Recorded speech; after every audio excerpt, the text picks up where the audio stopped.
Roll Down Tide. What's going on, everybody? Christian Ballard here with Ballard Sports Media, coming at you with the return. The return. Finally, it is back.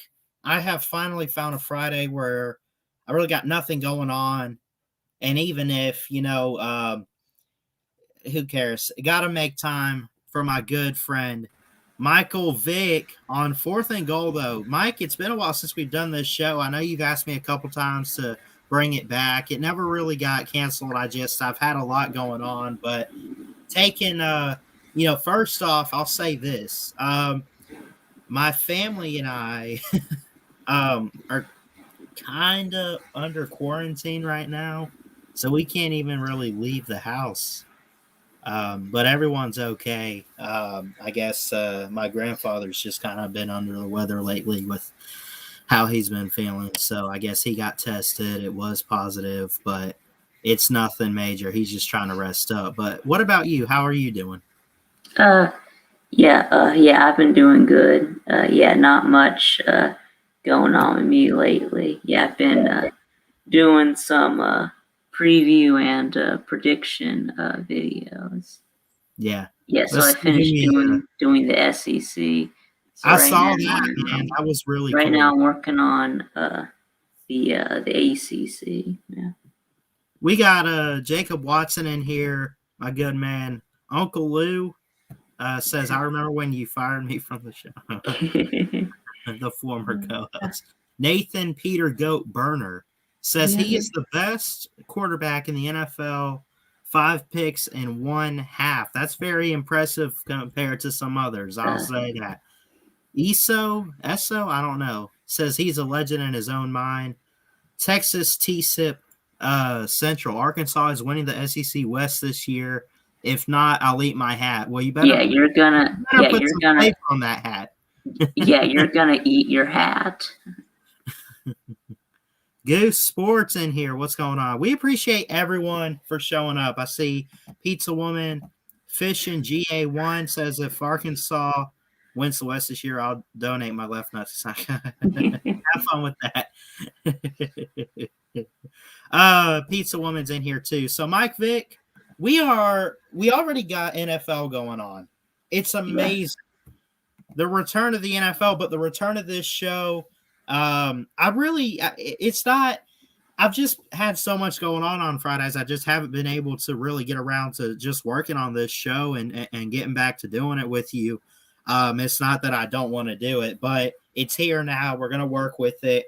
And I'll say this, if you're a sports fan, it's got to be a great time because you got the NFL preseason going on. I don't know how big you are on WWE, but we got SummerSlam tomorrow.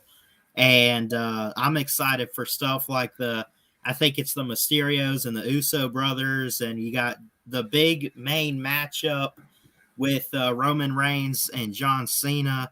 That's going to be amazing. Speaking of all of that, too, my good buddy TikTok Chess Hall, him and I are working on a WWE show. So we're working on bringing you guys that because he's a big fan of the WWE as well. But the return of 4th and Goal, though, we talk college football on here. We'll talk a little bit of NFL too, but it's mostly college. Mike Vick, if you guys don't know, is a diehard Georgia fan. And I'm actually curious. I don't think I've ever asked you this, but how'd you get into the Georgia Bulldogs? Because I live in Georgia. Mm-hmm. I've lived in Georgia my whole life. Been living in the Athens area. For most of my life. So that's pretty cool, man. And like I've mentioned too, I'm an Alabama fan. I grew up watching Alabama football with my parents. I was born actually in Tuscaloosa. So, I mean, to not pull for the Tide like that, man, that wouldn't really make much sense to me. But we want to talk today some week 0, really. I mean, they just don't label it on here, but this is technically, in my mind, at the very least, August 28th, 8 days away. We have 1 week from tomorrow, and it's officially college football season. Now, there's actually a couple interesting matchups. I'd watch a couple of these, at least for just, I mean, you'd watch a Pac-12 team like UCLA, I'm sure, host a game with the Hawaii Rainbow Warriors Yeah. at the Rose Bowl. Yeah. I'm sure you'd watch that. You'd Yeah, who probably cares? It's college football. Yeah, who cares? It's college football, right? right, exactly. And after what craziness happened last year that we don't speak of, you would take any non-conference or whatever this year. I'm so excited that we have non-con games. And so some week 0 games, because I'm going to just go ahead and tell you straight. Week 1 does not start until September 3rd or 4th. When that weekend starts, and we get Georgia and Clemson and Bama, Miami, and we get other teams playing like Auburn and LSU and some other ACC teams in there. We're obviously looking at teams like North Carolina, but I would watch. I mean, like this Wednesday night game. I mean, I'll be at church anyway, so I probably won't be able to catch it, but I'd go back and see highlights of it just because UAB has fielded some interesting teams and they're good in their own, conference or whatever. They're a good team. So I'm sure you'd watch it just to see what they're going to look like. And you go down, Boise State at UCF could be a good group of 5 matchup there. You have a Mountain West team against a American Conference team, and there's a couple of good ones not everyone's talking about. South Florida at NC State. I got family and friends down in Tampa, so I mean, why not watch USF? Then you have Tennessee. What else can you say about them? At the very least, watch them to see what they're going to do. Do they have enough to field a team? What's Josh Heupel going to do?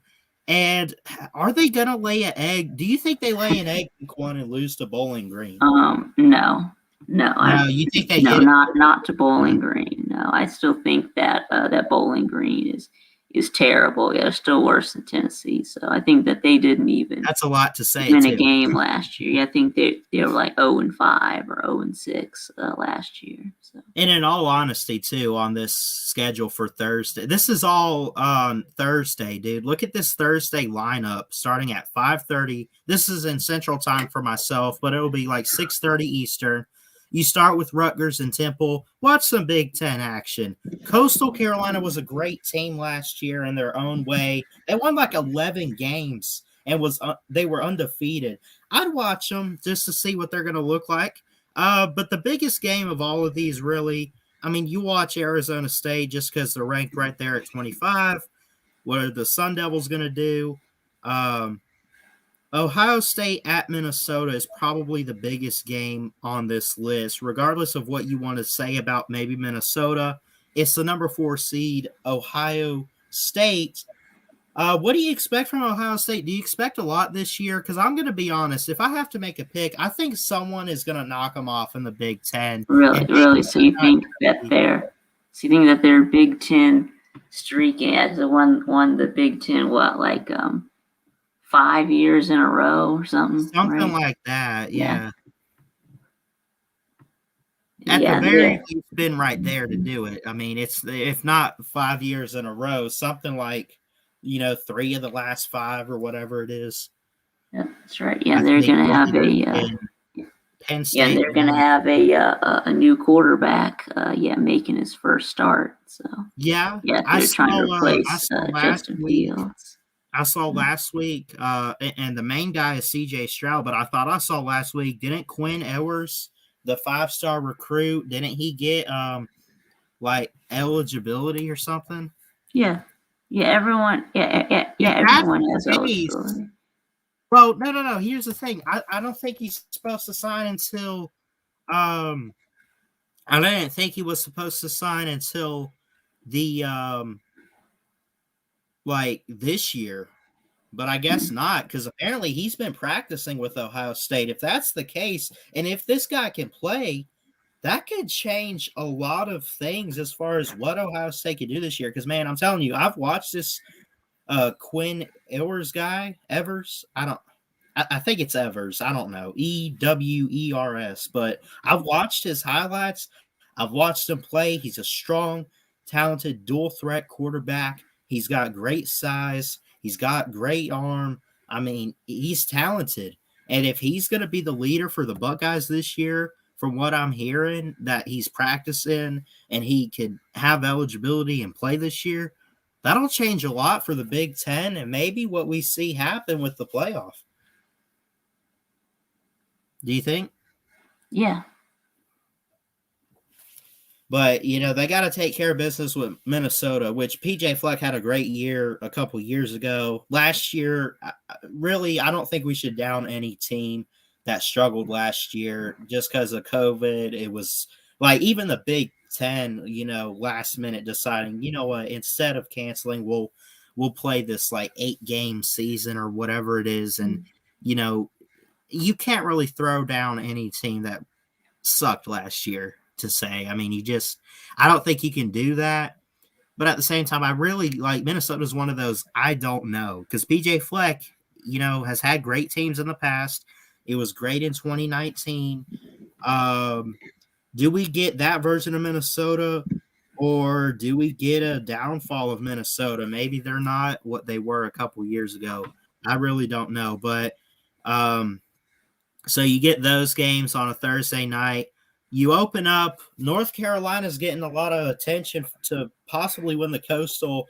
I'd take them or Miami to go face, obviously, Clemson. I still think the ACC is kind of down.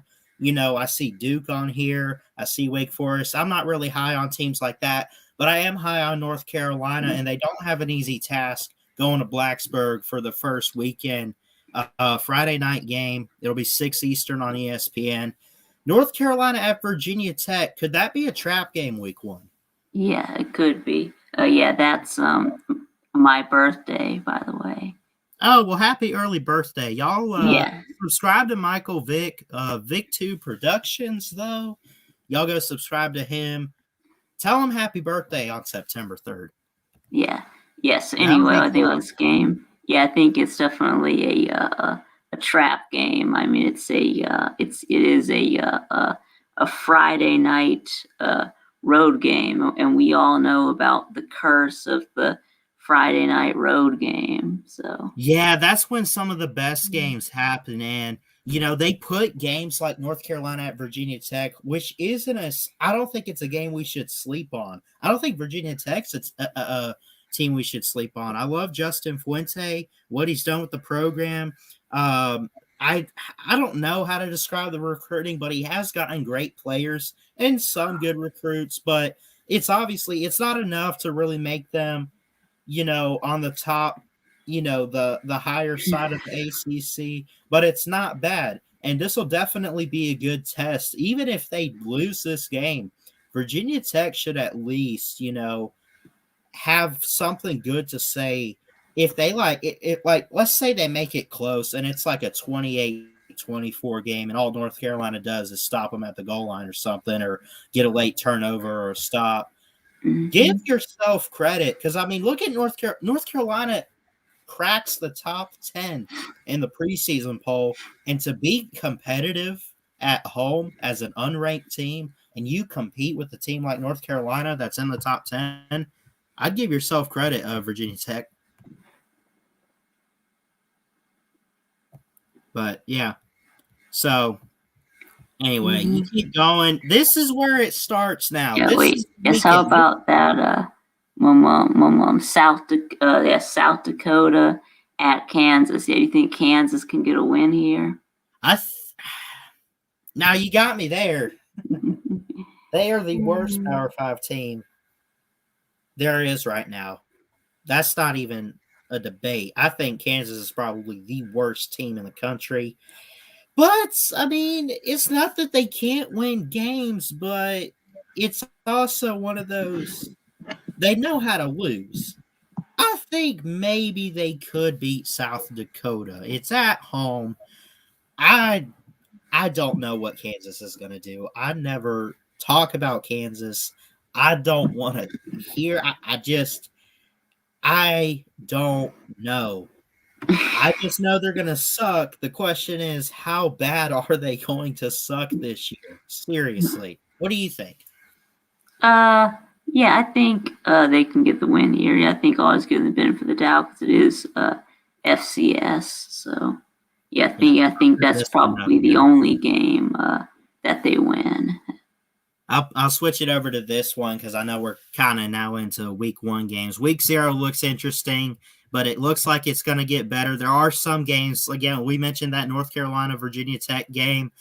Michigan State at Northwestern should be pretty interesting too in week 1. Let's go ahead.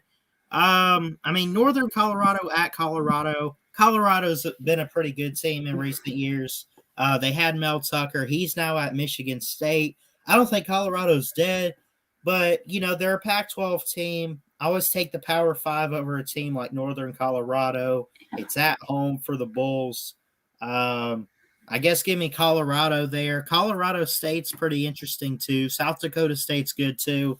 I don't know. Do you even care about a South Dakota State Colorado State game really? No, not really.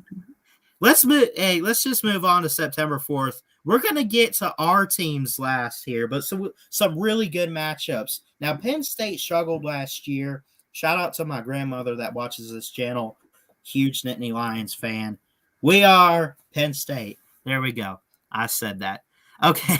Oklahoma comes in at number 2. What do you think real quick about the AP poll? Do you agree with that? And how they ranked the teams, because I think it was Bama number 1, it was Oklahoma 2, I think Clemson was 3. They put your Bulldogs at number 5. Yeah, I know. Do you agree with that? Yeah. I think I agree with that. Yeah, that's fine. I understand. They still that we need to prove ourselves. I get that. Yeah. Oh yeah, absolutely. I think every team definitely needs to, but yeah, it was just barely outside the top 4. In case anyone missed it, Alabama, Oklahoma, Clemson, Ohio State at number 4, Georgia at 5, A&M, Iowa State, Cincinnati, Notre Dame, and then North Carolina for the top 10. Now let's get back, I guess, to the schedule for September 4th, real quick. Let me get it right here. There we go. Okay, Oklahoma at Tulane. Oklahoma I'm going to go ahead and say this. I've been saying it. I think the 2 best teams this year, as far as the championship, I really think it'll come down to your Bulldogs. I think your Bulldogs have that kind of team. They can compete. They might beat the Crimson Tide in the SEC title game. They might. I'm not going to do it. Like, I can't be biased. I got to be fair. I just think Georgia has that kind of team. I also think Oklahoma has that kind of team too. They didn't really lose much in the draft. They bring back the Heisman frontrunner this year, at least what people are making Spencer Rattler out to be, and much deserved. They bring quite a bit back on defense. Believe it or not, they have good defense. Yes, the Big 12 finally has one of those teams. They get a cupcake early on at Tulane. You can't say much about that game. Give me Oklahoma there. Penn State at Wisconsin is where it gets interesting. You have a 12-on-19 matchup. Penn State had a down year. If anything, they're trying to prove that last year was not an indication of downfall for the program and that you can blame opt-outs or whatever. So what do you think about a game like Penn State and Wisconsin? Yeah, I think this will be a good game. I think. Yeah. Yeah, I like Wisconsin, especially defensively, and they've had good offensive lines in the past. I think they might be the team out of the West this year. I'm pretty high on them.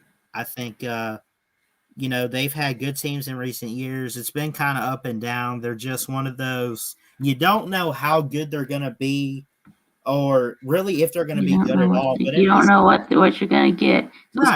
It's kind of like Auburn, huh? Right. You don't know what you're going to get. What did Forrest Gump say? Life's like a box of chocolates.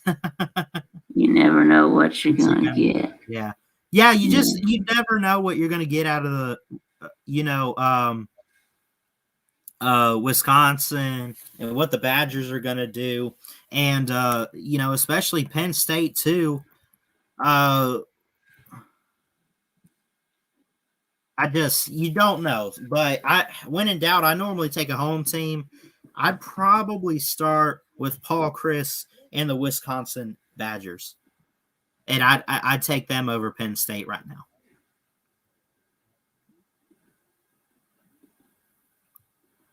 So, but I'd keep my eye on that. Let's see. Yeah, how about that? Stanford versus Kansas State. That could be good. Kansas State has pulled some upsets over teams like Oklahoma in recent years. This is showing that it is, I guess, neutral sites because it does. Let me see. Yeah, let's see. Yeah, it's at AT&T Stadium. AT&T Stadium. That's right. So home where them boys play. So that's right. Yeah, and Kansas State is a 2-point favorite. So Kansas State is favored by 2 over Stanford.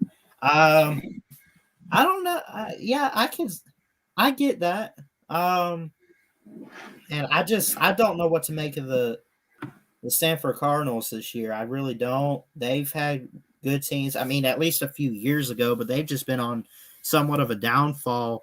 And I really don't know what to say about Kansas State, although they can pull some upsets, but a 2-point spread, I could understand that. I just don't know. I mean, would you favor Kansas State over Stanford right now? That's tough. Yeah, I think so. Yeah, I think that I would. Yeah, take Kansas. Yeah. Baylor Man in the comments says he likes Kansas State to cover. I can see that. If you can't cover 2 points in a game like that, if you can't cover 2 points, first off, that'd be a very entertaining game. But second off, that's like, I mean, did it have to be that bad of a game for you? I don't know. You keep going. Georgia State is terrible, although they can pull upsets. Ask Tennessee, man. I'm going to take Army on that game. What about Scott Frost was hired at Nebraska. His alma mater had great records and undefeated seasons at UCF. He has to do something this year with Nebraska. Yes, I know. He has to do better. He has to do better. I will take them against a team like Fordham, but Nebraska, man, they're disappointing, man. I was high on the Scott Frost hire, and I was ready to see what he can do. And Paul Finebaum kept talking about him. Everybody kept talking about Scott Frost going to the Power 5, going to the Big Ten, going to his alma mater, and he hasn't done anything. I think so far he's just completely flopped. Yeah. He's had, I thought, like a 4-8 or 5-7 season. So you can't say bowl games are out of reach. He hasn't even made a bowl game yet. You need 6 wins. You need 6 wins just to make it to a bowl game. If he could pull that off this year, that'd be incredible. Yeah, that's right. Yeah, and if he doesn't, if they don't make a bowl game, then Scott Frost should be fired. Yeah, I don't know. We won't go through all these games. I'll take Nebraska in this game week 1. Fresno State at Oregon. It's Oregon. Mario Cristobal is a great recruiter. They still have Kayvon Thibodeau, pretty much the top high school prospect from a few years ago, defensive pass rusher. If not a quarterback number 1 in the draft, which a lot of people are already talking about, it's going to be Spencer Rattler or whatever, eligible and ready to go. If it's not a quarterback number 1 overall, if I'm going outside of quarterbacks, Kayvon Thibodeau is the guy you don't want to pass up. I don't care who you got at your pass rush. I don't care how much depth you have. Take that man at number one if you can. This guy is fast. He's probably the best defensive prospect I've seen in quite some time. He's very talented. I mean, it's incredible. And he's going to lead a great, strong defense in the Pac-12 for the Oregon Ducks. And I think Mario Cristobal's, poised to have a great team with Oregon this year. Now, I don't know, USC versus Oregon for the Pac-12 title game or whatever, or a race to win the Pac-12.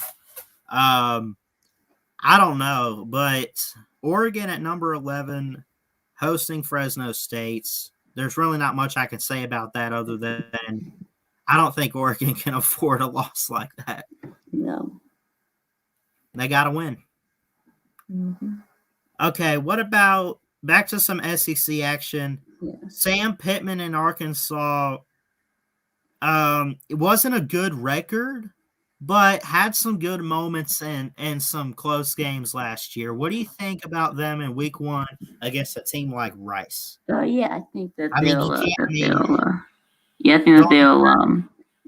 beat Rice. I think that should be an easy win for Arkansas.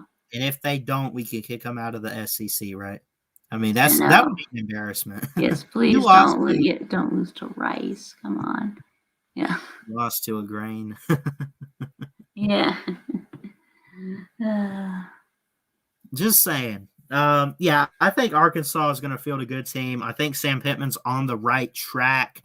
They're not quite there to competing with bowl games, but Sam Pittman needs to just take it one game at a time, 1 week at a time, one season at a time, and just slowly get better each year, right? He's entering, I believe, year 2 this year, right? Because I think they hired him prior to last season. So, and he fielded some good teams last year. Felipe Franks did pretty good with Arkansas. They had who did they have? Is it Rakeem Boyd? I think was the running back. Yeah, he was really good. So they had great players. They bring some guys back.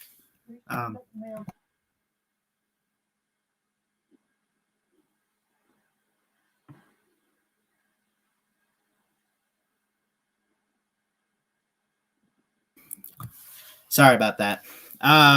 Arkansas. I think they're on a right track with what Sam Pittman wants to do going forward. They're going in the right direction. They cannot lose to Rice week 1. I'm going to take. And they won't.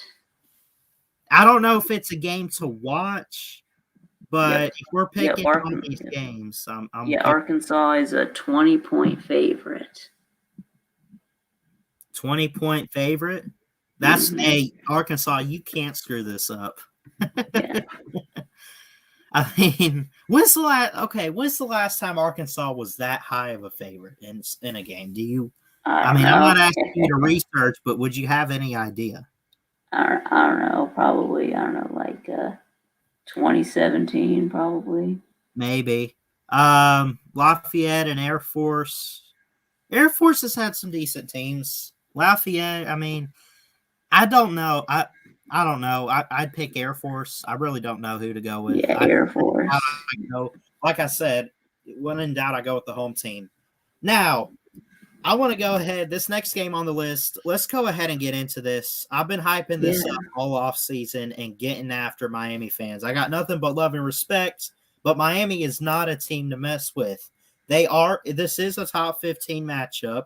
This is SEC on ACC. Miami's competing for the Coastal this year. I think it comes down to either them or North Carolina. I really think Miami will win the Coastal and get North Carolina this year. But they got to take care of business against the Alabama Crimson Tide. And quite honestly, I think it's doable. I don't think it's going to happen because I do have faith in the Crimson Tide. But what sticks out to you? Is it the quarterback matchup with Bryce Young and De'Aaron King that sticks out first when you see this matchup? Yeah. What would you and Miami also brings in a transfer in Charleston Rambo from Oklahoma. That's a pretty good pickup. Miami, they see, here's the thing. They have the talent to, I think, put some points on the board and compete with Bama. I really do. And I do hope it's a close game and it's not just a straight blowout because like this is clearly in years Bama's toughest season opener. It's top 15 and you got to think, Mike Vick, when you see this, do you think that number 14 next to Miami's name right now, like, do you think that gives them really any motivation at all or an edge in any way to go out there and not necessarily win, but truly make this a competitive game? You got to think it's got to be some motivation. Yeah, I think so. What you mean that they should Just be the ranked fact that higher? they're You ranked, mean? well, no. But the fact that they're even ranked that high this year. I mean, I don't know if I've seen them ranked in recent years and a couple years ago top 10, but not really in a preseason poll.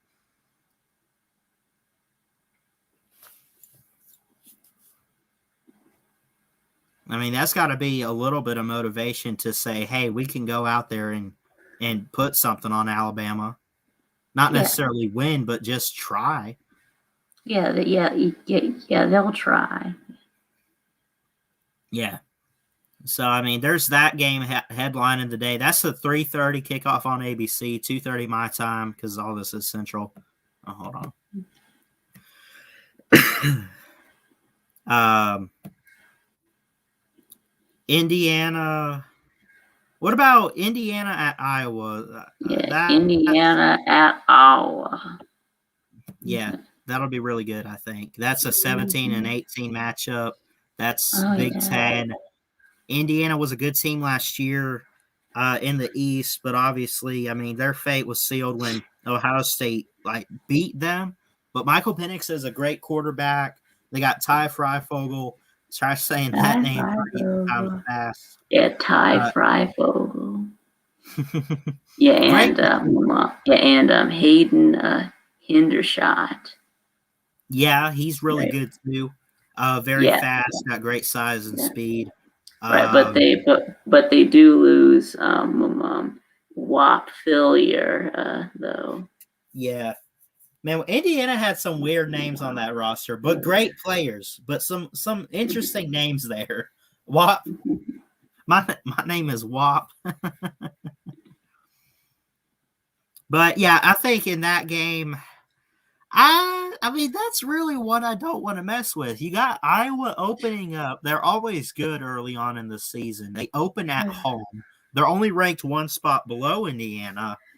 But, I mean, does Tom Allen have a trick up his sleeve this year for Indiana, the head coach? I mean, maybe he does. Give me Iowa, but a close one there. What do you think? No, I'll take Indiana. Yeah, and again, I mean, it's close. Like I could see this like a 1-point game or definitely a one possession. But I mean, that's a really close 17 and 18 matchup. Iowa's at home. I think I'm curious to even see if I think Indiana should open as the favorite, but I'm curious if because of the rankings and because Iowa's at home, is Indiana the underdog? Yeah, Iowa is a 4-point favorite. Okay, so these lines are all these lines already out? I guess Iowa's a 4-point favorite. You said. Yeah, I'm looking on the ESPN app. This could be like one of those. I'm gonna take Iowa. If I have to give a score though, I could see like a 34-31 matchup. Iowa at home getting the win, maybe a late field goal. Right. Yeah. I'm actually going to take the upset here. I'm taking Indiana. Okay. Road upset. There you go. You keep going. Louisiana Tech at Mississippi State, year 2 for Bigfoot Mike Leach. That could be really good. That's not a game I want to sleep on. Louisiana Tech has been pretty interesting in recent years, and you can sit there and say, "Oh, it's SEC on the road. It's Mississippi State all day," but I really think this could be a close game. Mississippi State doesn't. They're not terrible, but I mean, they're really not in the best position right now for Mike Leach to do much. But you got to give them some credit, and you got to give Louisiana Tech credit too. They've had some good teams in recent years, and I wouldn't be surprised if they make this a really good game.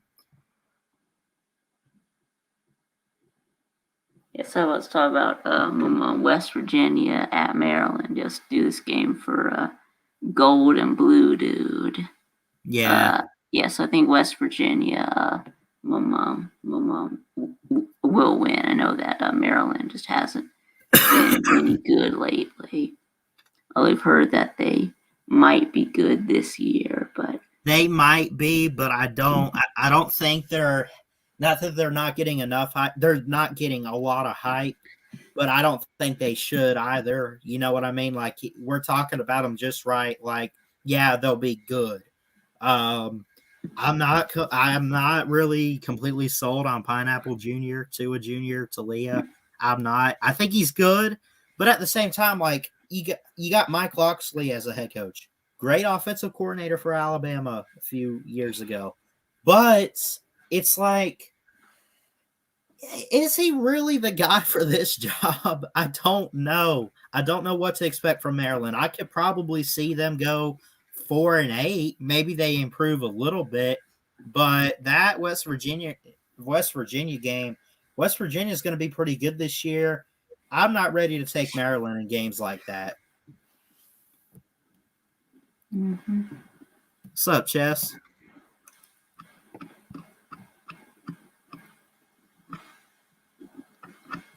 So yeah, I'll take West Virginia in that one.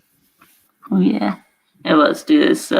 Northern Iowa at Iowa State. Iowa State all day. Now where is this game being played, Ballard? Jack Trice. Yep, Jack Trice Stadium in Ames, Iowa. I wish I had Jeff on a stinger like that, man. I really do. No, but Iowa State is obviously a favorite in this game over Northern Iowa. They should be. They are. I think it comes down to Oklahoma and Iowa State for the Big 12. I think I was talking with Chess about this on our 1-year show anniversary for the Unprofessional Sports Show. We did who did we do? Oklahoma and Texas. And I said this. I think these two teams are supposed to meet in the regular season. I think whoever wins that game, you could see this. Whoever wins in the regular season, the other team's going to beat the – like, if Iowa State wins in the regular season, Oklahoma's going to run the table, and they're both going to meet up in the Big 12 title game, and Oklahoma will get revenge on Iowa State. Mm-hmm.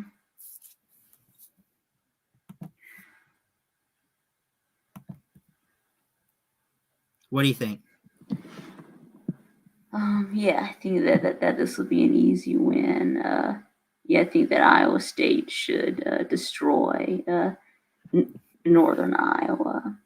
Yeah, I know we haven't been doing scores, but yeah, I think Iowa State's up in that game like 55-0. I really think it'll be that bad. Why'd you time out Uncle Lou? He was smack talking, and okay. I kind of did it for fun. Jeff says UNI, Northern Iowa, always plays Iowa State tough, and Iowa State never plays well in openers. Okay. I take that from Jeff Webster, and yeah, I've seen Iowa State in some openers in recent years, and he's right. So, I mean, does that change your mind, though, about Iowa State this year? Absolutely not. But maybe we don't need to overlook that game too much. Uh-oh. Yeah, he said he got timed out for telling someone to shut up. I don't know. Let's see. Okay, here's a good one. Top 25 matchup. What about Louisiana, number 23 at 21 Texas? Steve Sarkisian opens up against Louisiana to start his head coaching career at Texas. What do you think? Yeah, well, let's see. Texas. Yeah, Texas is a 9.5-point favorite. Mm-hmm. And they have a 67.6, an 87.6% chance to win. So. Yeah, I'd take Texas right then and there. I think Sarkisian definitely gets off to a good start in his coaching career at Texas. Give him a win over a top 25 team. But that could be interesting. It really could. Louisiana's not bad. I could see an upset here. We'll see. I'm very high on USC. No need I say more. I think they just destroy San Jose State. San Jose State's not bad, but I mean, you're talking about USC week 1.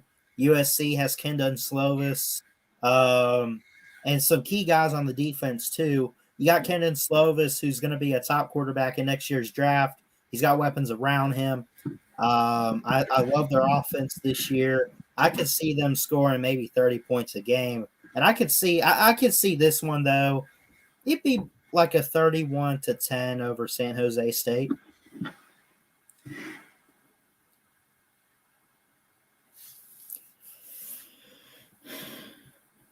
But we'll see. I'm going to skip a couple games here. Again, we won't do all these. But I'm going to point out this one because they're not ranked. But, I mean, it's still SEC. What about Auburn hosting Akron? Now, it should be one of those we go in there at home and we blow them out. But Auburn is not getting a lot of love this offseason. What do you think? Mm-hmm. Yes, but Akron is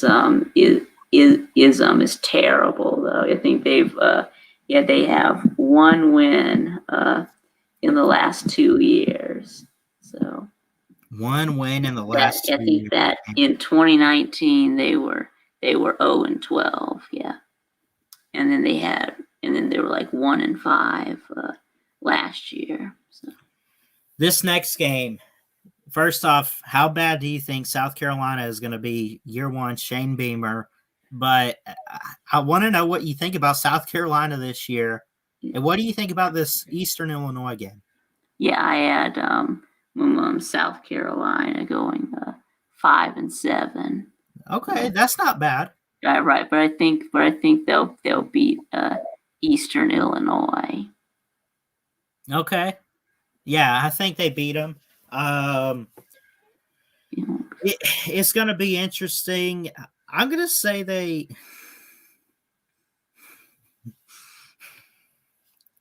I don't know if you looked in the comments. This is hilarious. Yeah, the Towel Blue Band.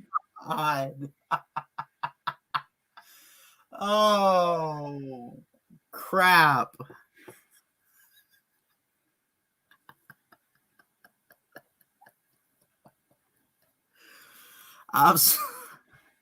That caught me off guard. Back to Eastern Illinois and South Carolina, though. South Carolina's going to win this game. I don't expect much from them this year, but they should handle this game. I'm going to give it like a 27-13 victory, though. I don't think they beat them that badly. Look, LMAO got an account. Yeah, LMAO. Yeah. Another game I see on this list too, just because it's Power 5 real quick. You got Big 12 versus Big 10. What about Oregon State at Purdue? That could be interesting. Oregon could be. Yeah. Mm-hmm. Yeah, so this will be a real clash of the Titans right here. Yeah, we got two mediocre teams going head to head. So I'm gonna give it. I'll give it to Purdue though. I think this will be. I think this will be a offensive shootout. Maybe like a 42-35 type of game. Honestly. Mm-hmm. Yeah, it's like it's like we really like to see bad teams play each other. So it's always and down to the wire too. That's why you even watch the crappiest teams go head to head, because you just never know what you're going to get. That's right. That's why we have the I love a game down to the wire. I honestly think we could get that in this matchup. Ohio, you got. I think Ohio's beating Syracuse. Okay, I could take that. Syracuse a few years ago wasn't too bad. I think they still got Dino Babers, but now they're just on a downhill fall. I don't expect much from them this year too, but yeah, give me Ohio. Ohio's not bad either. They're really not. No, they're not bad though. Yeah, they do that. Their coach retired. Yeah, that Frank Solich. Yeah. Now this one I'd keep an eye on. What about Texas Tech and Houston?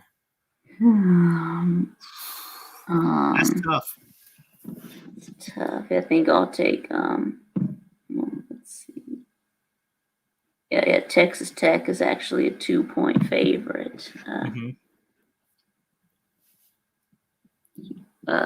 So I guess I'll take Texas Tech. I guess I'd take them. I take them too. I take Texas Tech. You said 2-point. I think they could cover that. I think it'll be a shootout type of game, but I could see like a 30. I could see like a 38-35 or 36 victory. I mean, like you said, it's like 2 points. So they expect it to be close, but yeah, I take Texas Tech, but in a really close game. We're gonna skip down a few. We're not going through all of these, but what do you say we go ahead and we get into Georgia and Clemson? You ready? Yeah. All right, go ahead. I'm going to let you, as a Georgia fan, take over this one. What is it that you guys have that Clemson doesn't have that you think you guys could go in week 1 and get it done? What do we have that they don't have?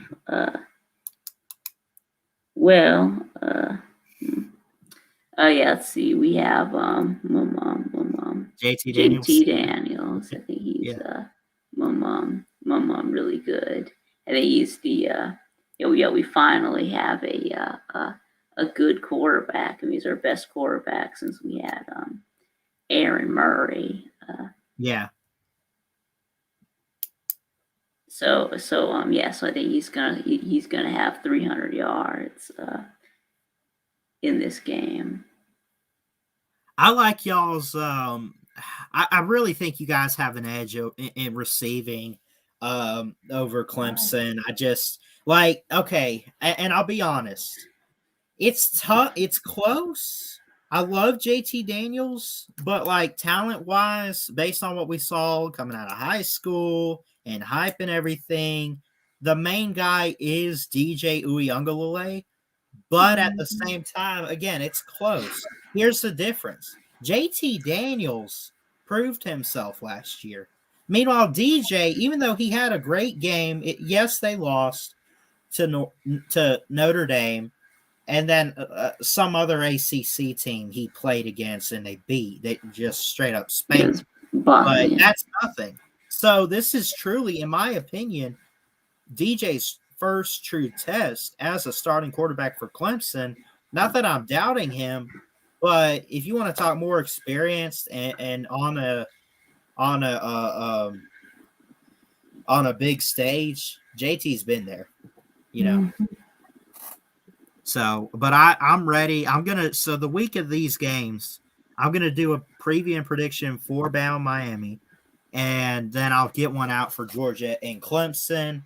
I'm throwing scores around here and there. My official prediction will be in that one. But yes, I'm very high on Georgia this year to win the East, maybe even win the SEC. I really don't. And the thing about that is I just don't see Bama being the team that they've been in recent years. I just think we just have too many young players on offense. I think we're more defensive led anyway. But yeah, Georgia's beating Clemson. I know that's yeah. So you think that we can win this game without Darnell Washington and Tyke Smith? I think you guys have the depth, and I think we can. you have other players on the team. Yeah, you do. Yeah, we do. We do. What do you think? Where are you at with Georgia right now? You guys have had some guys out this week. Injuries are just sneaking up on you. Is it lowering your confidence that your team can get it done though? Yeah, it has a little bit. Yeah, I pray that we don't have have any more. Let's say no that Burtonism is fine now. He's been practicing fully. So I know that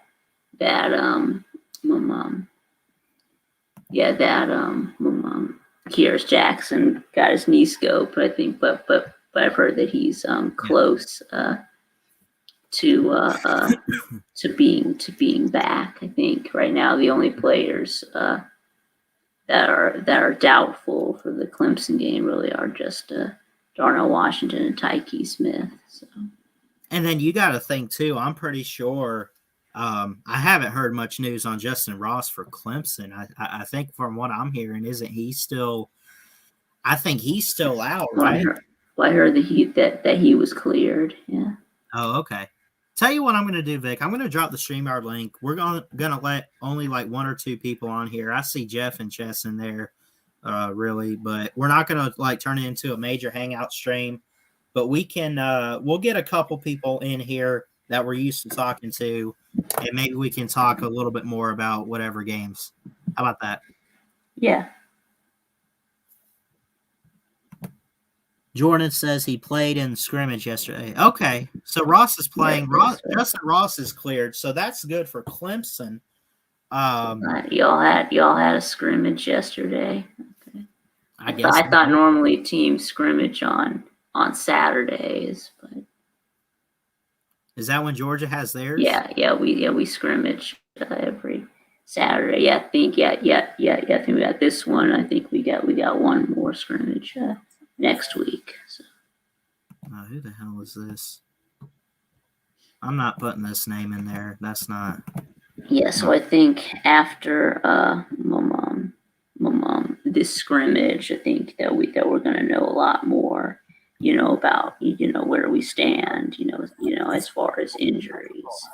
So yeah, I think absolutely that the media is going to get some viewing time. So. You imagine though if this Georgia Clemson game, if it's not close, like let's say it's like a blowout, like a 34-10 for Georgia or Clemson, right? You imagine, is that going? Do you think that says more so about the winning team, like they're gonna be that good this year, or do you think maybe if it's do you look at the losing team and say, okay, maybe they're not going to be as good as we thought? I guess it's not a close game. My mom, both. I guess. Yeah, it could say both. It could say that one team's really good and the other team is not as good as we thought. I think both could be true. Yeah, we have our first guest in here, J-Dub. What's up, buddy? Good afternoon, gentlemen. I'm not going to stay long. Just thought I'd throw a couple things out there. First of all, the Northern Iowa State game that I will be at. Northern Iowa always plays Iowa State tough. Mm-hmm. UNI is a good next step down team. They're usually a top 8, they're a national quarterfinalist somewhere in that neighborhood. They're a good team, and Iowa State always starts the season crappy. I don't care who they're playing. So I still think Iowa State wins by a couple of touchdowns, but it ain't going to be no 55-0 like Ballard said. And the other thing is here, ugly football is an Iowa Hawkeye specialty. Mm-hmm. They play lots of ugly games. Yeah, they play and they're gonna get a very overrated Indiana team into an ugly game and beat the very overrated Hoosiers. Yeah. No, I and then think my hot take is, and again, it's a hot take. I don't think there's any chance. I mean, I wouldn't put $1 down on this, but if somebody in the top 10 is going to get upset, right, it's going to be Ohio State losing in Minneapolis. Okay, there you go. Now I'll ask you this, Jeff. So you say early on in the season, like the first week or so, Iowa State always has some trouble. Like Always. yeah. So I don't even care why that is, but if this season, with all the hype and everything, if it truly comes down to them in Oklahoma for the Big 12, which I think it will, I think a lot of people think that, is Iowa State that kind of team, though, that not only are they going to be good, but they just kind of get better slowly each week until they finally hit the biggest game, and then maybe they just have that breakout game that maybe they get it done right there? Well, that's what they'll need. They'll need a breakout game to beat Oklahoma. Last year, they caught Oklahoma at the right time, under the right circumstances, a lot of things in Iowa State's favor, and they beat them. What gets overlooked is how close the Big 12 championship game was. That's true. Iowa State was right in that game and was driving with a chance to win it at the end. Yeah. And came up short. Now, Iowa State plays at Norman this year, at Gaylord Stadium. Okay. Here's what's happened the last 2 times they went to Norman. In 2019 against Jalen Hurts, they scored a touchdown to make it 42-41. As time was running out, Matt Campbell said, "We're on the road. I'm not playing for overtime. We're going to win this thing." He went for 2 and didn't get it. I remember that. Oklahoma escaped with a 1-point win in Oklahoma. And 2 years before that, Mr. Heisman Trophy Baker Mayfield got his ass slammed into the ground. And Iowa State beat Oklahoma in Oklahoma with Baker Mayfield in 2017. So this idea that Iowa State cannot go to Norman and play well is not true.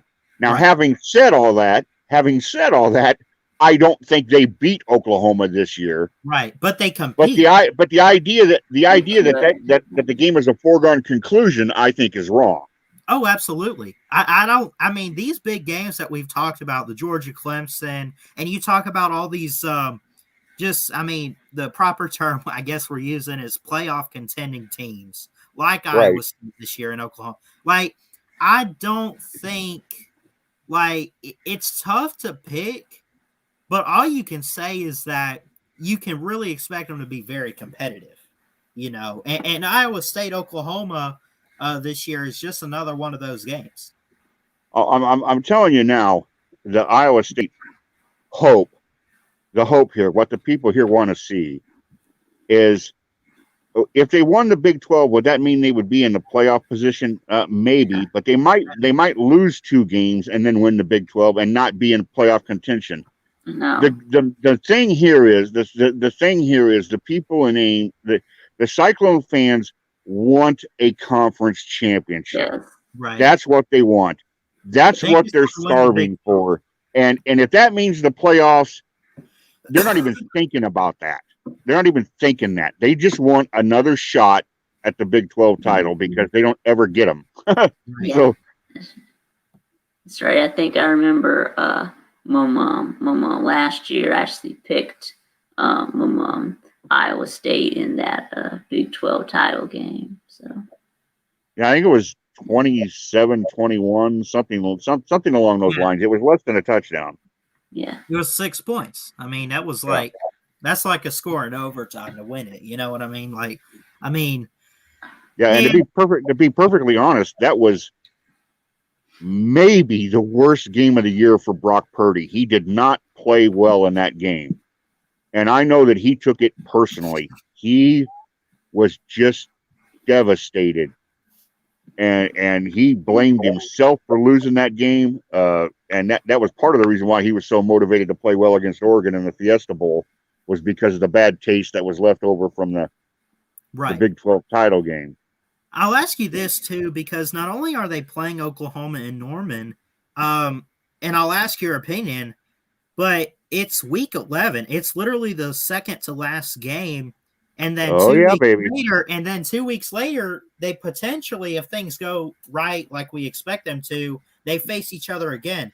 Would you rather it be like that, or would you rather play Oklahoma early on if you're Iowa State? Right now, Iowa State is healthy. Right. They don't have any issues, and who knows what can happen 10 weeks into the season. Mm-hmm. You know, if Breece Hall could get hurt. I mean, it ain't gonna happen. It ain't gonna happen.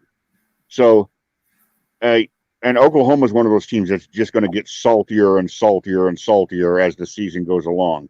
Right. So I would rather not see them in week 11. The thing Iowa State has to do is they've got to take care of business at home against Texas, which I think they will. Yeah. And they've got to beat the team that has their number, and that's Oklahoma State. For whatever reason, Oklahoma State has Iowa State's number. And that's one of those things where Iowa State does everything right. You know, they play a close game to Oklahoma and they beat everybody else in the conference, but then somebody gets them and gives them that second conference loss. That's what everybody up here is worried about. Would they be happy with one loss if that meant one loss would still allow them to play for the Big 12 title? They'd live with that. The Cyclone fans would be happy with that. They'd be thrilled with that. It's the worry that there's going to be a second conference loss. That's what has everybody worried about. Your season, though, for Iowa State, honestly starts out. You have the game against Northern Iowa. That'll be. And then look out September 11th. Yes, because Iowa right now is ranked number 18. And at least for right now, you have a 7-on-18 rivalry in-state matchup with Iowa. And Iowa's not a bad program. They're not a bad team. And especially early on, I always like how they look. They look good early on, and they take care of some business. Don't be sleeping on that game right there. Circle September 11th, because that's going to be great. I guarantee you, Iowa would just love to ruin this for Iowa State. I mean, that would make. Do you see them being the team that could do that too? Well, it wouldn't. See, people say, well, what happens if Iowa State loses to Iowa to Iowa? Nothing, because Iowa State is not thinking about the playoffs. They're thinking about playing for the Big 12 title, and a loss to Iowa doesn't do anything about the Big 12 title chase. Yeah. Except you don't want to lose that game. You know what I mean? But I mean, as far as the record goes, as far as their chance to play for the conference, it doesn't matter. Yes, but I think this game is more important for the Cyclones than it is for the Hawkeyes. Yeah. I think if the Cyclones want to prove to themselves and prove to the country that they're for real, they've got to take Iowa down. Yeah. Oh yeah. Because Iowa comes in and wins a 27-23, 23-16 game, something like that. And these games are all in that range. They're all ugly. They're all ugly, punch each other in the mouth fest. Mm-hmm. If Iowa wins that game, half of the national media is going to say, well, that's Iowa State. That's it. Yep. Yeah. We shouldn't have, put too much faith in them. And that's what Iowa State has got to avoid. Matt Campbell has got to keep the kids believing in themselves, and a win over Iowa would do that. But the tickets are very expensive. Most expensive tickets I can remember for Jack Trice, and it'll be a great atmosphere. It'll be a great atmosphere and a great game. And I expect a large national audience. I think this game will attract some good national attention. And that'll be good for Iowa State, because I'd like people around the country to see Brock Purdy, see Breece Hall, see the tight end Charlie Kohler, see middle linebacker Mike Rose, who is vastly, in my opinion, underrated. Yeah. See some of these players and realize But they're not 5 stars. They're not 5 stars. They're 3 stars. But Campbell's got them playing up a level. 3 stars. They do. Yeah, but they have 5-star hearts though. He's got them playing. I like that's the genius, Vic, of what Matt's doing. Is he's got good talent. I mean, a 3-star player is not a bad player. I mean, that is a good player. But he's got them coming in and then not playing as a 1 or a 2. He's taking his 3s and he's having them play up. And that's what I don't like in college football too is, and believe me, I like, okay, Clemson and Bama and Georgia and Ohio and Oklahoma, the big programs can do it. But I mean, like a team like Iowa State, or take a team like Oregon, or take, we got a 5-star recruit. Guess what? We're winning a championship. We're gonna have the best player in this position. No. Look, you have to put the player on the field and coach the player. And I don't care what, like, I have seen. And Bama has done this. I mean, Bama can take a 3-star and make him look like he's a 5-star. I mean, the star ratings don't matter. It tells you that they were talented in high school. But why okay, if Trevor Lawrence, as great as he is, let me add these guys, Nate, real quick. What's up, buddy? But if Trevor Lawrence, as great as he is, right, he went to Clemson. But you imagine if he went to Hawaii, is he winning a championship for Hawaii? No. I mean, you know what I'm saying? Like, you have to put him. I'm not here to say system this or system that, but you have to put 5-star with great developer and recruiter and head coach. You put the two together and you build a great team like that. And I honestly think that that's kind of what you're seeing with Matt Campbell. I think if he were to be recruiting a little bit more on the 5-star side, I think he could do it. If Iowa State just finishes in the top 50, just the top 50 in recruiting, right? That would be a success. It'd be amazing. That's where you want it. That would be a success. You have to understand here. We're talking. The expectation levels are so different here than we've been talking about Alabama and Clemson and Georgia and Ohio. We're talking about a whole different outlook, a whole different level. Matt Campbell told me one time, because he knows I'm a Bama grad. He knows, so he sometimes teases me about that. Right. and we were laughing one time because one of the dorms had a big "We want Bama" sign hanging on it after Iowa State beat Texas. And Matt said, "Did you see that hanging from Sturgeon?" And I said, "You talking about the "We want Bama" bed sheet?" And he goes, "Yeah." And I said, "Yeah, I saw it." And he just kind of looked at me and he said, "Alabama is playing a different game than we are." And that's just what he said. That's all he said. So is Georgia. So is LSU. Right. So is Clemson. So you have to know who are you and who can you be. Okay. Yeah.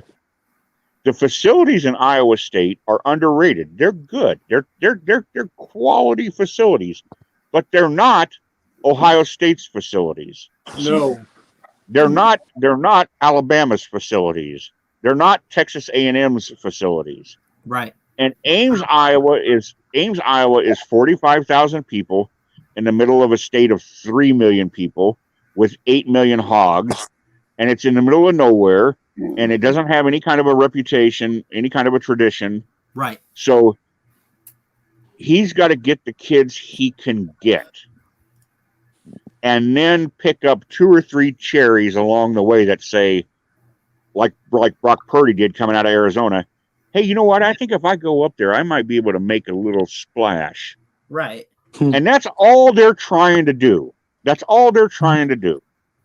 What's up, Squid? What's up, Nate? How you guys doing today? Boy, I just came to ask a question to specifically Nate. What are your thoughts on Joe Milton? Well, for tips for you, I think he's a little bit I mean, he has a really good arm. He's not accurate. He needs to work on that. All you gonna see from him is just his throw power, and he's not gonna be really accurate though. He's like, So what you're telling me is that he's literally just like JT Shrout. JT Shrout had a cannon of an arm, could throw 70 yards down the field, but you know what he couldn't do? Literally everything else. So yeah, he acts like he wants to be like Cam Newton, which is stupid. Right. Well, it doesn't really matter because he's not I know, starting I know. anyway. I'm just telling you all that because he did Superman pose at Michigan and stuff. Well, I'm looking forward to if that's what the case is, I'm looking forward to our offense being throwing 50 yards down the field and praying to God that one of our 3-star wide receivers can come up with it. Yeah, I know. He needs to work on his accuracy. His throw power is awesome, but but when you saw Michigan and play our opponents, the Minnesota, like the game, what games did he play? I forgot. I know he played for Minnesota. He played for, I don't know. He threw a lot of interceptions at Michigan, but that was not good.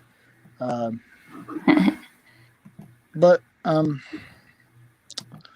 yeah, I'm just getting some tips of why you asked. But he might be a superstar out there. I don't know. I got a question real quick for Squid, and I promise I'm not trolling out. Like, I'm dead serious. I want to know, because I know Tennessee's in a tough place right now. Seriously, with year one, like, what are your expectations for Heupel this year? Honestly.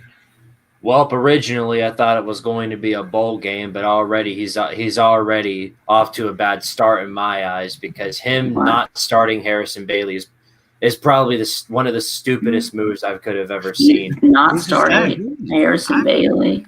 What has he already named Harrison Bailey? Well, according to 247 Sports, Vol 247, they said that Harrison Bailey is actually the third string quarterback below both Hendon Hooker, and Joe Milton is starting.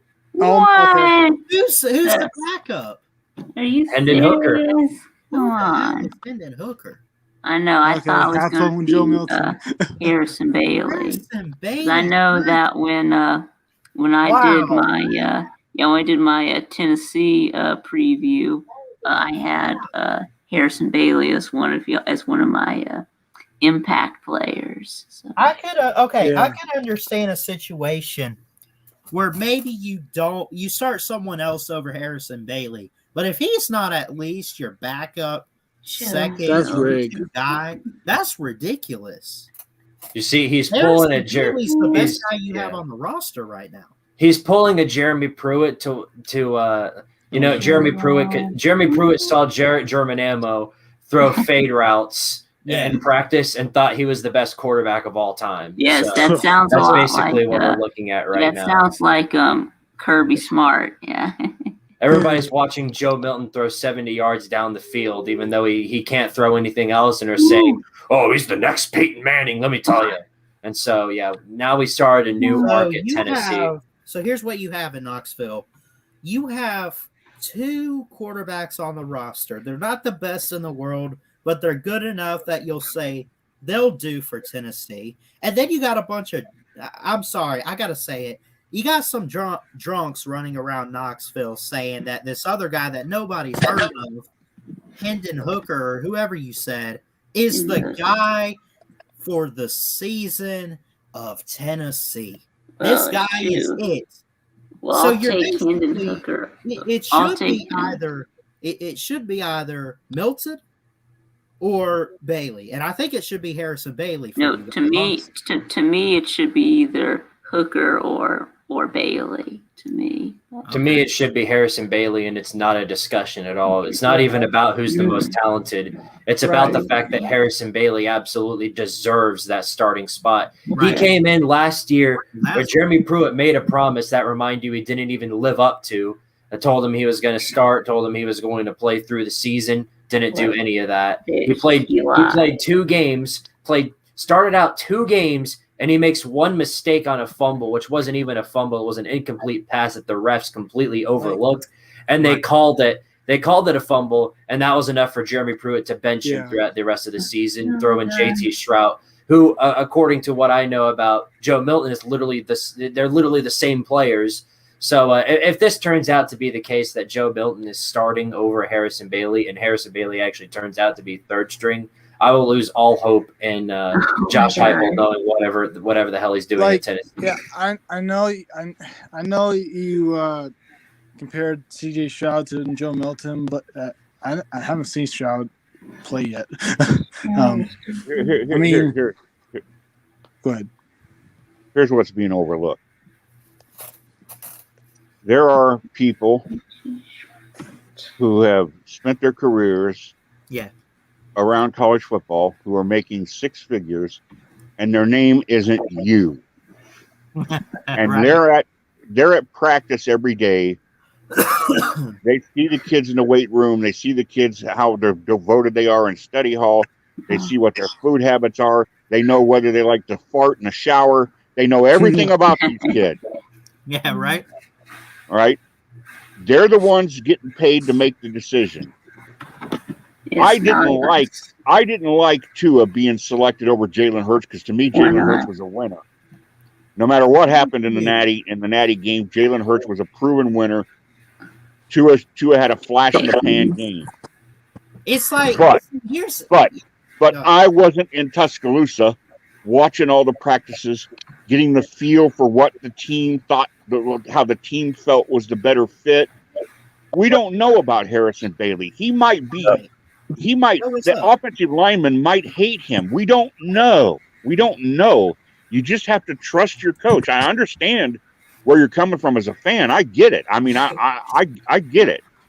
But I'm just saying, you have to let it play out first. Yeah. I got my own thoughts, and I know I've come on here, and you guys can call me Jalen Hurts homer, because I love Jalen Hurts. Like, I was so upset. And I wasn't upset in 2018 because Tua got the job, but that Jalen Hurts did not. You get what I'm saying? Like, it's like, yes, Tua should start. Yes, he deserves to start and be the guy, but Jalen didn't deserve what he got being benched like that. Like, it's like if you could just start both of them at once so they're both starting, but obviously you can't do that. So, look, I'm assuming for a fact that there's something going on in the practice area, in the locker rooms, if Harrison Bailey's not the starting quarterback for Tennessee. Right. I mean, there's a reason for that, and I understand that. But, looking at last season and looking at what he did, in my mind, he earns that starting spot. Even if he comes out week 1 against Bowling Green and plays like garbage, unless if he falls down the stairs and ends up on Fox News, he deserves the starting quarterback position without a doubt. Right. I got you. So, what's up? All that means to me is that whatever it is that's stopping him from being named the starter must be substantial. Right. At least in the eyes of the coach. So I got to go to the bathroom, so I'll be right back. Have fun. All right. All I'm gonna say is, if there's a reason for it, then there's a reason for it. But my guess is that Joe Milton's gonna come out and he's not gonna play too good. So if that happens to be the case, and he comes out against Bowling Green or maybe even Pitt and just plays like garbage, I should expect no hesitation to switch him out for either Hendon Hooker or Harrison Bailey. Literally no hesitation, because that's what screwed us last season, and I won't be able to watch that again. Right. So, with the first game is Bowling Green. If you guys, what are you blaming on if you guys do? You're going to demolish Bowling Green. Yeah. Oh, I know that, but I mean, if if it's not Harrison Bailey and it's some other quarterback, right? Like whoever, I can't even remember the name. I don't even care. But if It's it's not Hendon Hooker, it's going to be Hendon Hooker or Joe Milton. okay, If it is so it's one of those else. two guys. And let's say one of those two guys is your quarterback for that game, and you guys lose. Is that who you put the blame on for not going with Harrison Bailey? Well, it just depends on how the game looks. Like if the thing is, if Joe Milton comes out and scores 70 points, but our defense lets them score 80, that's not on Joe Milton. That's on our horrifically awful defense. So I can't put the blame on him for that. But if we were to lose, it's likely that the blame would be put on the QB situation. I could agree. Like looking back at last season, especially with Kentucky and Auburn, the reason why we lost, I mean, our team was there, the O-line was there, the defense was there for sure. That's what kept us in those games. The reason why we lost was Jarrett Garantano and the fact that he was just an awful, awful quarterback. See, so, he's pretty much the worst that program's ever had. It's close, probably. Yeah. Yeah. To me, without a doubt, I think Harrison Bailey should have gotten that starting job. But if there's a reason for it, then there ought to be a good reason, I'm assuming. Or there better be a good reason. Yeah. Absolutely. Definitely agree.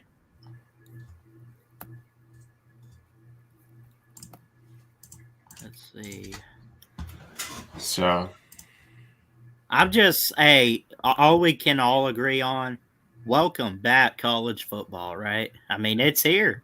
Mike and I were talking earlier in the show that, we got a couple games this weekend and going into next weekend, and it might not be the Clemson, Georgia routine that we're all really looking forward to, but if you're like me, you turn the TV on, I don't care who's playing. I just want to see a ball flying through the air. I want to see some hard hits. I just want to see a football game. And I'm just happy that it's back. I can't be the only one here that's hoping for the Georgia-Clemson game to be over just because of the fact that no one can stop talking about it. That's all people are talking about. I got you. Hey.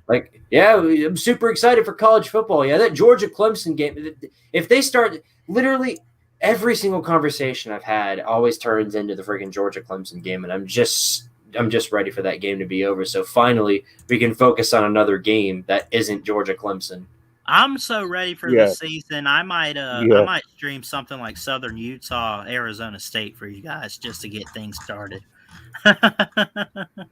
I'm that ready, man. Let's go. And I'm actually happy that, and I'm not going to complain too much because let's be honest, last season with everything going on in the year of 2020, which we never speak of again, just be glad we got college football.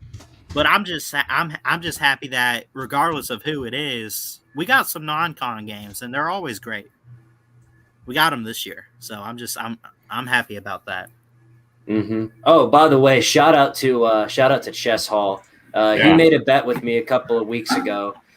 Because we got real deep into the Tennessee-Georgia trash talk, and he basically said he made a bet with me, all right? And the bet was if Georgia doesn't score 50 points on Tennessee, he has to shout out my channel until the college football season is over on every single one of his videos. So I'm about to get some massive promotion. Wow. What was the bet? Well, if Georgia doesn't score, 50? 50 on Tennessee? Yeah, Georgia has to score 50 points on Tennessee. They're not scoring 50 on nobody. We could. We might. I think you guys could. I just don't think that's going to happen. Come on. No. I'd like to know the last time Georgia scored 50 points in a game. Let's see here.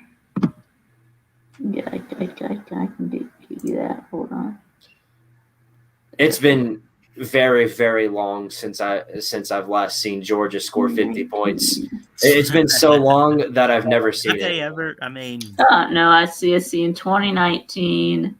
Let's see, we scored 63 on Murray State, And we scored 55 on Arkansas State. There's two perennial champions right there. 52 on Georgia Tech in 2019. This might be the best, and again, it's not just Georgia, Clemson. Completely overlooked those. Yeah, this might be the greatest opening weekend in a long time because we got don't sleep on this one. This is a 7:30 or 8:30 Eastern. It's on Fox. LSU goes to UCLA at night to open the season. LSU's only favored by 4, and then Sunday, September 5th. I'm excited for that Notre Dame Florida State game. Florida State's at home, only an 8-point underdog. And I'll tell you what, I think it's going to take a few years, but I think Mike Norvell could be the coach to truly get this program back on track. But I think it's obviously, being his first test, a win over Notre Dame would be huge. That ain't happening. I think it's dangerous to sleep on LSU. LSU. I think they've got. I don't think they can win the West, but they could win 8, 9, maybe 10 games. I mean, it's not like all of a sudden all the talent left Baton Rouge. Right. They just had the one bad year last year. It was opt-outs and whatever they want to say, and I would agree. I mean, they did have players that opted out, and they probably should have done a little bit better than what they were, but it is what it is. I do think that I think Coach O is definitely the guy for the program. I think it's a competitive program. It's historic for sure, but I don't think that now, the way in which 2019 happened for them, yes, that's a one-time thing. They won't ever be that good. But, if they I would not be surprised if you give it a few years, maybe they're in the playoffs again. I think that they can get back on track to that type of program. The only way I see them making the playoffs again is if Joe Brady comes back. Okay, that's fair. I think they're a 9. I think they're a 9-win team this season. I just don't think that they'll be much more than that. Yeah. Well, if they keep recruiting, and if the staff this year proves something that they can develop players and they can build a 8 to 9 win team, but they improve even just a little bit, and they get the right tool, they could even up it to a 10-2 type of season going forward. But again, I'm not here to predict future schedules or nothing at this. I just. But you get what I'm saying. The problem LSU has. Yeah. The problem LSU has is the same problem A&M has, and that is as long as they're only putting 4 teams in the playoffs, which I'm in favor of, as long as it's 4 and they don't go to 12, you've got to get past Alabama. You're talking about with the playoffs? Yes. Yeah. And that's the problem that's been plaguing LSU and A&M. Alabama's in the damn way. Right. Of course. And I would kind of there too. And they're not going anywhere. Alabama's going to be in the way for several more years to come. Are you talking just in the SEC? Because if you're talking about in the SEC, you got to get Georgia credit, unless you're talking about the West. I'm talking about the West. Divisions. To make the playoffs, you've got to at least get to Atlanta. Yeah. Okay. And the problem is that means somebody's got to beat Alabama. I've been receiving a lot of hate comments because in my predictions, I actually predicted Alabama to lose to Mississippi State of all the teams in the West. Oh my God. And a lot of people got on me for that. Hell no. But the thing is about that loss, that would be a best case scenario for Alabama because they're probably going to take a loss. And losing to a team like Ole Miss or Texas A&M, which to be honest is threatening enough to me to actually win the West. To me, it's very possible that they could win the West over Alabama. Hey, I was thinking, I'm like, where's he going with this? We can't take a loss to Mississippi State. But, look, if you lose to the higher tier teams, they could be in the way of you making a bigger game. Yeah. And you just can't have that if you're Alabama. And if you're an 11-1 Alabama to me is probably not making the playoffs over a 12-1 Georgia or a 12-1 A&M or Ole Miss. That sounds fair. I don't believe though that Ole Miss is going to be that good this season. I think they'll be really good. I just do not think they're that I good. Their definitely defense would is not say up there that yet. they are. I would definitely say Lane Kiffin's got it going in the right direction of building up at least the offense. I'm not sold. They're far from having any type of defense whatsoever. Arkansas. But they got Matt Corral's a good quarterback. Snoop Connor comes back at running back, and I think they get better offensively, but I don't know if it's they're quite there to win the division yet. Ole Miss to me is like right up with Oklahoma in terms of their offensive productivity, but the defense is Abysmal. Yeah, the defense is garbage. They suck. It's garbage. Yeah, I think I got a certain stinger. Garbage. You imagine if an Ole Miss fan came up to you and said, "No, I mean it. We'll turn it around." Hold on.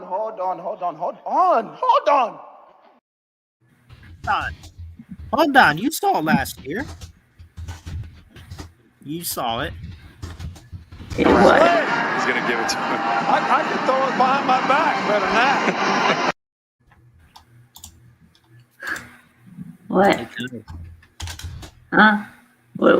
What did he say? He said I could throw what behind my back? I could throw it behind my back better than that.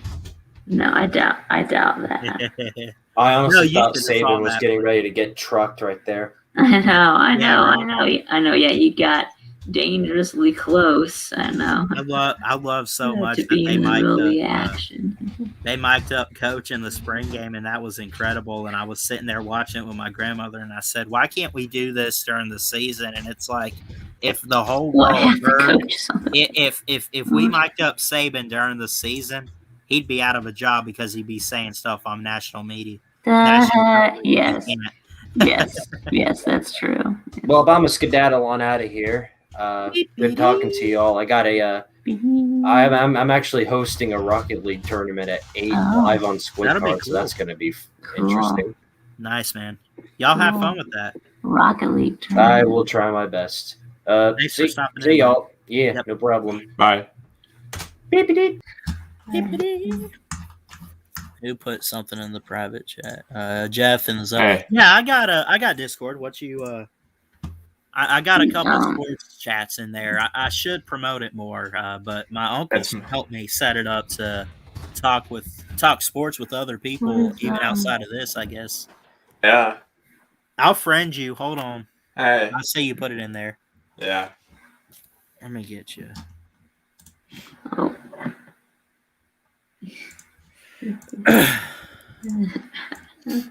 Yep, Texas T-SIP Central wants to know if any of us have jobs.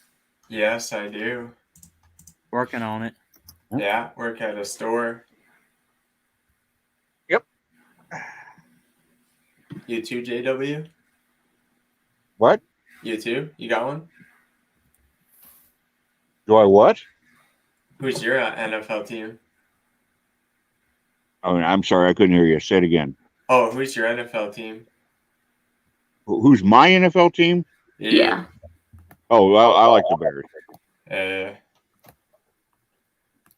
I grew up in Central Illinois, so all my pro teams are Chicago. Bulls, Bears, Blackhawks, Cubs, but I hate the White Sox. Yeah. Let me see.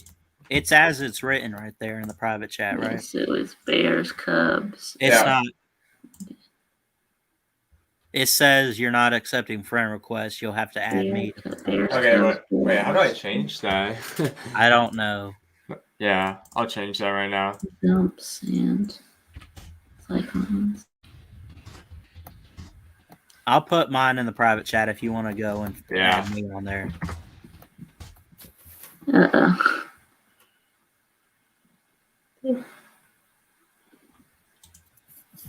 I got a question for Vic. Mm-hmm. Birthday is Friday, September 3rd. Yeah. Yeah, but you didn't tell anybody how old you're going to be. And my guess in the chat was that you're going to turn 24. Am I close? Yeah, that's right. Yeah, 24. Wow. There Okay. you go. So you're 23 now. You'll be 24. That's right. I nailed it. Nice. Well, I'll I be thought I remembered a long, long time ago where the Vick Tube said he was 23, and I'm like, I was trying to remember if in between him saying that and now there had been a birthday, and I didn't remember that he'd had one, so that was my guess. Well, then it means he's going to be 24. Mm-hmm. I can remember being 24, I think. I'll be the big 20 this year in December. Ooh. Well, Yeah. the year I turned 24, the national championship was won by, I just added you. God, I hate to say it, Georgia Tech. Let me see. Friends, pending. I got you. Okay, so it's like 1990, right? Yep. Yeah. I got you. Vic Tube, I was a freshman in high school. I was in my first semester of high school when the 1980 football season was being played. So when Georgia won their national championship, I was a freshman in high school. Wow, that's crazy. Wow.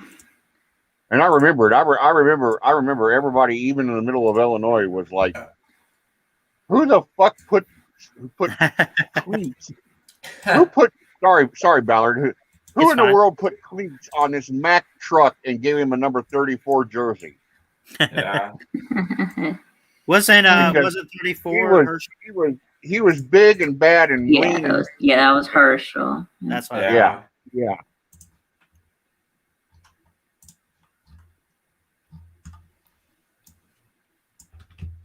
And he was the biggest, fastest running back I can remember.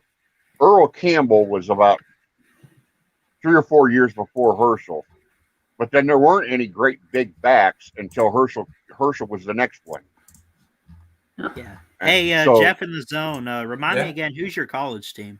Oh, I cheer for Duke. What about you guys? Again? Alabama. Alabama. Yeah. Dude. Yeah, I mean, I noticed the Broncos player there. I took it as you were a Broncos fan, and then I was just curious who your college team was. Oh, okay. Yeah. Yeah, Drew Lock is that profile pic. Yeah. Yeah. And I'm like, Missouri too? I don't know. Yeah. But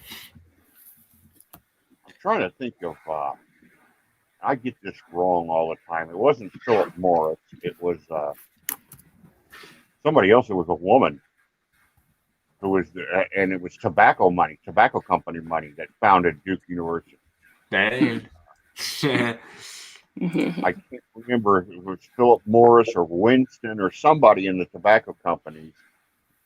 And Duke is a really hard school to get into. But one of the things that Duke does that they don't get enough credit for is Duke gives away a ton of academic scholarships. Wow. And, we're talking about an extraordinarily expensive school. But they bring in a lot of students with great academics, but from very poor families. And there's all sorts of universities that will look at those great academic grades and say, well, you're too poor to get in, and too bad. You're just left out because you're poor. Right. Duke is not that way. Duke has a certain, and I think it's in their bylaws, if I'm not mistaken. I'd have to research this. I might do that. It's interesting because there's got to be, Duke has some kind of a rule, university rule, that a certain percentage of their students have to be from the bottom 10% economic class or something like that. And it's very unusual for a school with such an expensive, I know, like Duke. But it's one of the things that I don't think they get enough credit for.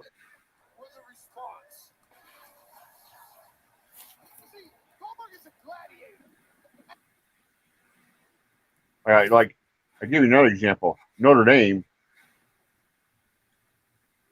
brutally hard to get into. You don't have the money. You don't have the money. Too bad. They got so many people trying to get in there. They don't have to grab the lower class kids. Yeah. They don't need them. They got enough people signing up for trying to get in from all over the country.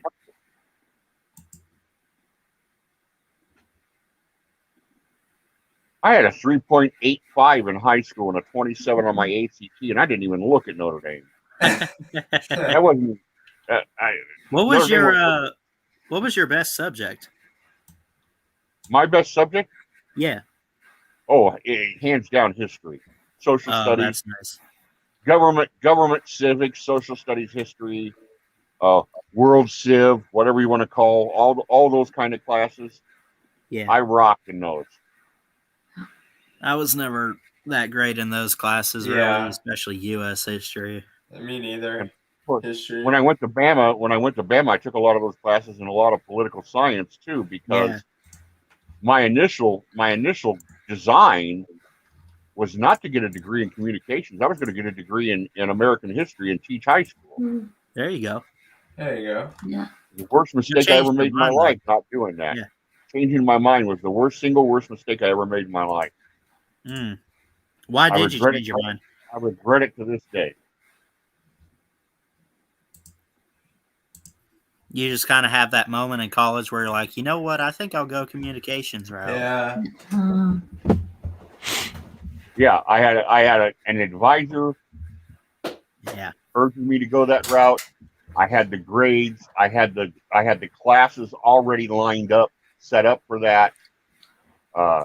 It meant I didn't have to take as much science, and math, both of which made me happy. I bet. And I already had a bunch of, at that time, Alabama, at behind the name of the class. Let's say like you took Colonial America. Right. And if it had parenthesis W parenthesis, that meant that at least 50% of the grade in that class was going to be on written work. Okay. It was called a writing credit. Okay. Yeah. Well, my first 2 years, I had compiled so many writing credits that it flipped over into the communications. And he's like, you're already set up. You're already on track for a degree in communications. You don't know it yet. Right. So I went that route. And in retrospect, should not have. By the time I was 30, I was sorry that I had done it. Well, I definitely agree. But by then it was too late. I was making money, and that's fine. The world money. is Whatever gets the job done. Yeah. I mean, it is what it is. It is what it is, man. That's how I think every day. So you guys are all done work for the day? I'm sorry? You guys are all done work? Like you finished work? Yeah. Yeah.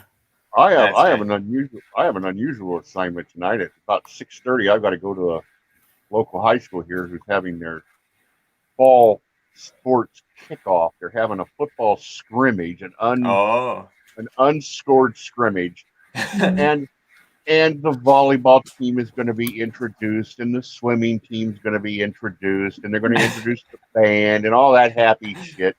Yeah. And I got a contract to go and shoot them. So I'm like, okay, all right, I'll take the I-Cubs are on the road this week. They're in St. Paul. I don't have anything to shoot tonight. I'll take it. Yeah. Cool. I didn't used to want to do that. 15 years ago, I would not have shot any high school stuff. But now, after last year and COVID, and the money I lost because of what COVID did to all the sports seasons, I'll take anything that's coming my way. Yeah. Yeah. If there's a high school contract that comes open, I'll grab it. They're talking about Aaron Rodgers right now on NFL Live. What are they saying? Just saying he's like seeking his NFL title. 14th as a 14th. Oh, like they're just talking about his stats. Really? I can't believe this is the craziest off season too, man. Because we went from like how do we go from talking about Aaron Rodgers as MVP and like the best there is right now outside of Tom Brady, and he's right there, to what, I think he might be done in Green Bay. They drafted Jordan Love. Look, Jordan Love, I'm sure, is very talented, but my goodness, he is nowhere near the level Aaron Rodgers is. And if anyone in that Packers organization says otherwise, I don't care what you've seen. Aaron Rodgers has given you everything. Man, I mean, he has poured out his guts to just work hard and give it to you. And, I mean, there's no reason to bench him, Here's what, though, Steve. Green Bay is the one single only franchise in the NFL, right, that doesn't have the CEO owner. It doesn't have the one guy or the one group of two or three that own the majority interest in the team. So their approach to the franchise and how they run the team is different from all the other teams. Yeah. And you're just not going to get the $150 million contract in Green Bay, Wisconsin. I don't care who you are. It ain't going to happen. Green Bay they're just not going to lay out that kind of money. That's not who the franchise is. Really? Yeah. And the franchise's fan base is not going to turn on them and be disloyal and quit buying tickets because you chased out Brett Favre or you chased out Aaron Rodgers. It's not going to happen. There are people who sign their newborn babies up for season tickets in Green Bay, and if they're lucky, they're like 45 when their name comes up on the season ticket list. Joe Burrow will not play tonight. Yeah, I mean, will he not? Green Bay's outlook is completely different than everybody else. Yeah. You guys watching NFL tonight? So the Bengals, who are they playing?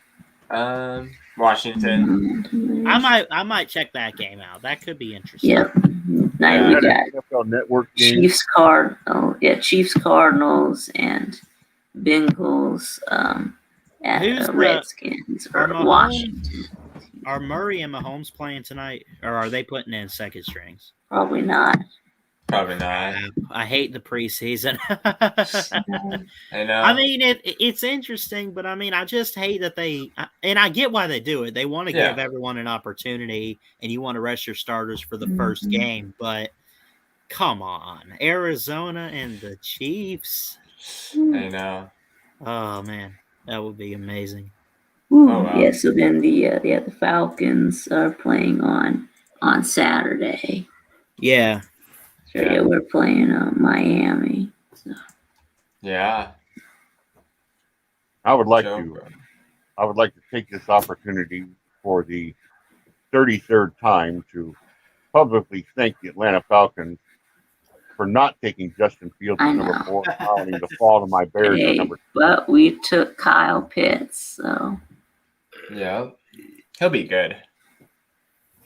I don't know if a tight end at number 4 though. I would. Are the Falcons the first team to take a tight end in the top 10? Yeah.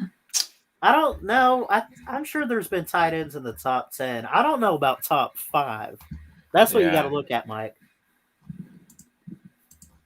Top 5 tight end, man. Yeah, I bet there have been top 10 tight ends, but at number 4, that's you could have traded back to like 7, and I'm sure Pitts still would have been there.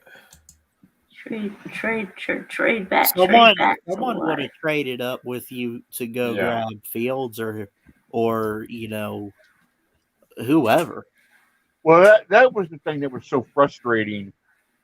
I think if you're watching the draft and you're an Atlanta fan, is that okay? We know Fields. We know now. We didn't know then, but we know now that Fields went at number 10 to Chicago. Okay, but on draft day, you knew the Bears were a possible quarterback selectee at 10. Oh yeah.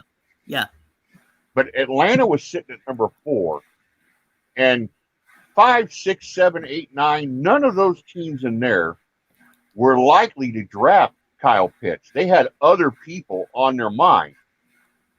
So Atlanta could have gone down. I mean, Miami was not going to take Justin Fields away from Atlanta if they traded with him. Philadelphia wasn't. Denver wasn't. I mean, Atlanta had some freedom of movement there. They could have risked going down, but I think what the deal was is that Atlanta didn't get, okay, let's say we're going to switch with number 8. 4 is going to switch with 8. Okay. Yeah. So we're watching first round picks, but then 8, then if I'm Atlanta, I'm saying the number 8, but then you owe me next year's number 1 or whatever, you owe the sweetener. Yeah. And I don't think the Falcons got the sweeteners they wanted. And so they said, okay, if we're here at 4, we're going to take Pitts. Right. And I think they just they tried to deal. And when they didn't get a deal, who knows? Maybe Pitts is the next, maybe he's sliced bread and goes crazy. But tight end at number 4, I don't know, man. I don't know. Yeah. Because you can win a lot of football games with a good tight end. You don't need your tight end to be a superstar. Mm-hmm. A good tight end will get it done for you. He doesn't have to be a superstar. Some positions you need superstars at. You need a superstar left tackle. You don't need a superstar tight end.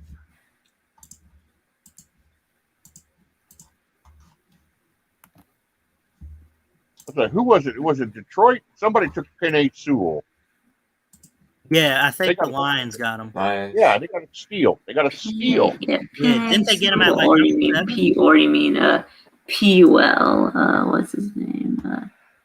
Penei Sewell. Yeah, the guy's gonna play. He's gonna play 10, 12 years, and he's an offensive lineman, so he doesn't cost you $30 million a year. Yeah. He's making less money. He's all that. Mm-hmm. Yeah, so James Will in the comments says, please talk about week 0 point spreads. Well, let's just start with Nebraska and Illinois. Yeah. Well, let's see. Nebraska is a 7-point favorite. So who are you going to take, Ballard? You said it was what was the spread? Nebraska by 7. Nebraska by 7 in Champaign in the debut of Brett Bielema. That's right. A big hog, Brett. That's right. And yeah, I'll take Nebraska. I'd take him too. Nebraska. And there we go. And then we got Yukon. Go for Nebraska, the hype and everything. Yeah. And then we got Yukon at Fresno State. Fresno State is a 27.5-point favorite. Holy crap. They're that big? Yeah. I mean, Yukon is that bad. Yukon is flying literally all the way across the country to play Fresno State. Yes. And they're a 27.5 underdog. Excuse me. That's got to be one of the longest trips for any team this season. Yukon going to Fresno. I don't know. Yeah. I guess I'll take Yukon to cover, but I do think Fresno State wins. Yeah. Okay, so then we got Hawaii at UCLA, and UCLA is a 17-point favorite. I would take. I don't know if UCLA. I don't know if I trust them to cover, but I could see them winning. I don't know if they cover. Yeah, I think. I think UCLA will cover. Yeah. Okay. You know what's important about that game there is it means the next week when UCLA hosts LSU, UCLA will have a game under their belt. All right. Yeah. So now we got 3 more. Yeah. We got UTEP at New Mexico State. Okay. We like UTEP. Yeah, I Is think our boy all. Rhino in the comment section? Is our boy Rhino 26 here? Because that's right in his neighborhood. I don't see him in here. Don't see him yet. And UTEP is a 9-point favorite. I think He I'll lives right in take. between those two. Yeah, I think I'll take UTEP to win, but we'll take New Mexico State to cover. Though. Yeah. Yes. Then we got Southern Utah versus Southern Utah at San Jose State, and there is no spread on this game. Not yet. Oh yeah. Yes, so I will take San Jose State, I guess. Know the way to San Jose. Yeah, and then we do also have an FCS game. Okay. We've got Alcorn State versus North Carolina Central. And this game is being played at Center Park Stadium in Atlanta. Yes, formerly Georgia State Stadium, formerly Turner Field. Alcorn State, the alma mater of Hello? Huh? Steve McNair. Hello. That's not me. Not me. That's not me. Hello? It's like somebody's phone's Is that ringing. Jeff? No, Hey, it's Jeff, is that JW. you? It was like your JW. phone was ringing.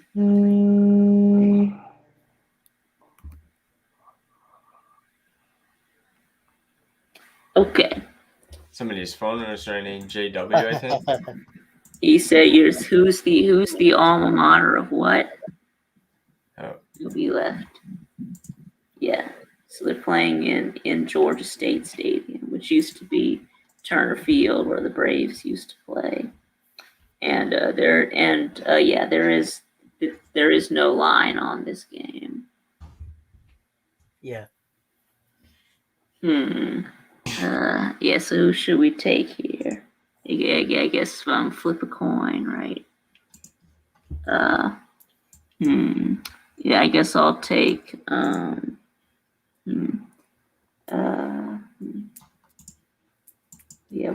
guess I'll take NC Central, I guess. Yep. And then the last game, we also have Eastern Illinois at Indiana State. I guess he left, yeah. Eastern Illinois, I might take. What's the line? Yeah, I guess I'll take Indiana State because they're the home team, and there is no spread on this game.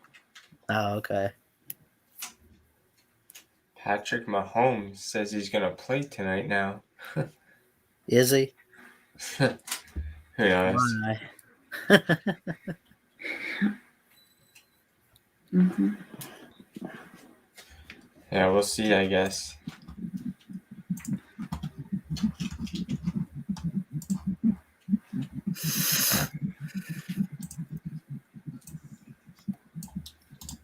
So,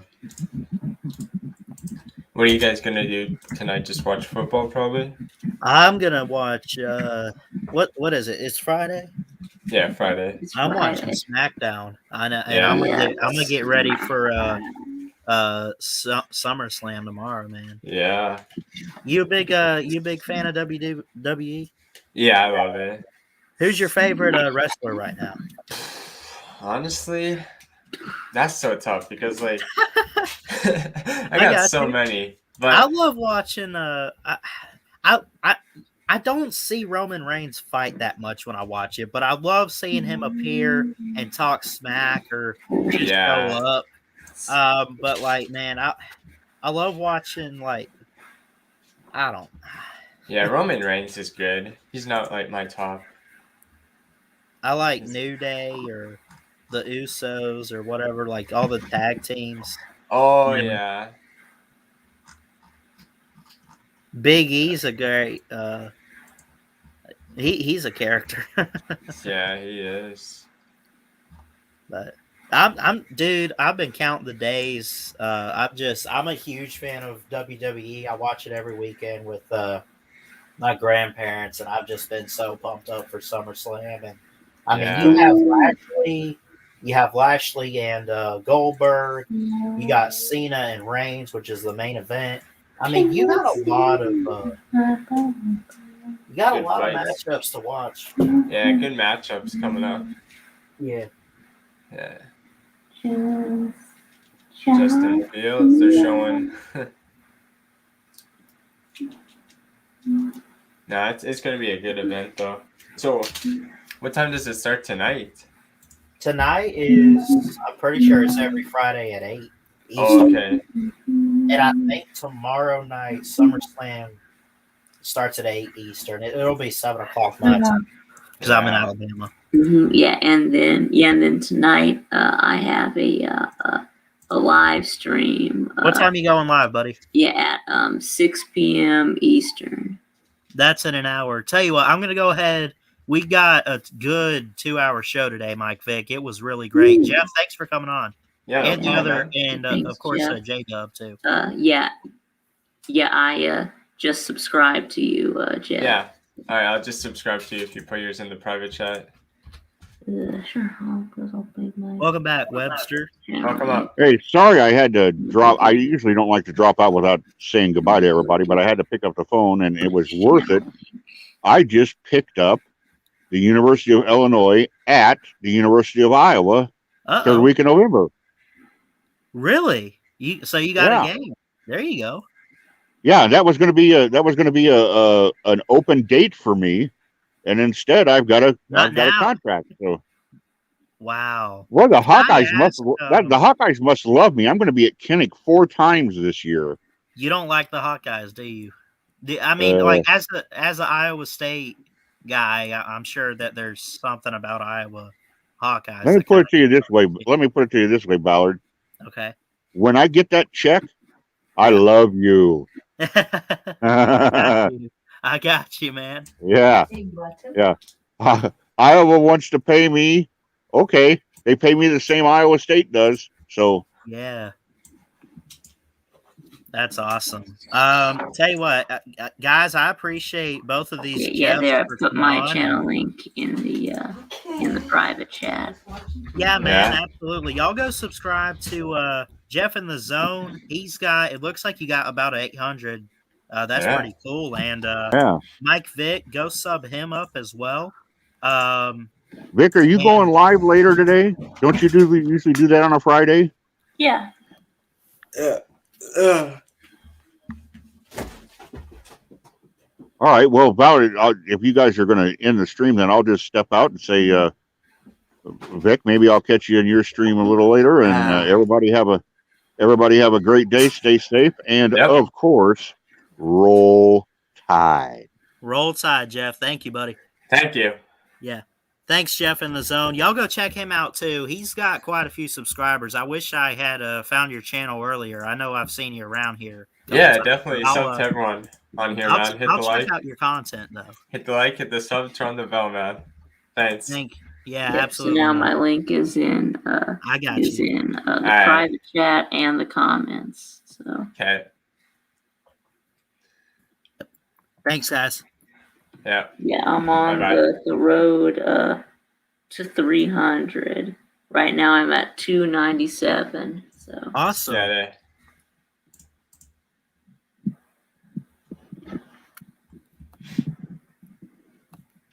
Yep. All right, we're gonna, I guess, go ahead and end it here. Mike Vick, we had a great show, man. Thank you, Jeff, for coming on. Yeah, thank you. Yeah. Yep. So, Vic, it's great to have this show back. And again, I apologize. I know we haven't done it all that much lately. Fridays have been kind of crazy, but it was really great to also get some people on and get back to 4th and goal, though, where the game is on the line and the only chance you have of trying to win it is you tune in here every Friday, 3 p.m. Eastern time. Mike Vick, thanks for coming on as always, buddy. Yeah, thanks for having me on, Ballard. Yeah, this was fun. Yeah. Absolutely. You want to say what Georgia fans say real quick? Go Dogs. I'm Ballard Sports Media. Thanks so much, guys. We love y'all. Have a blessed weekend. Jesus loves you. Roll Tide. We'll see you.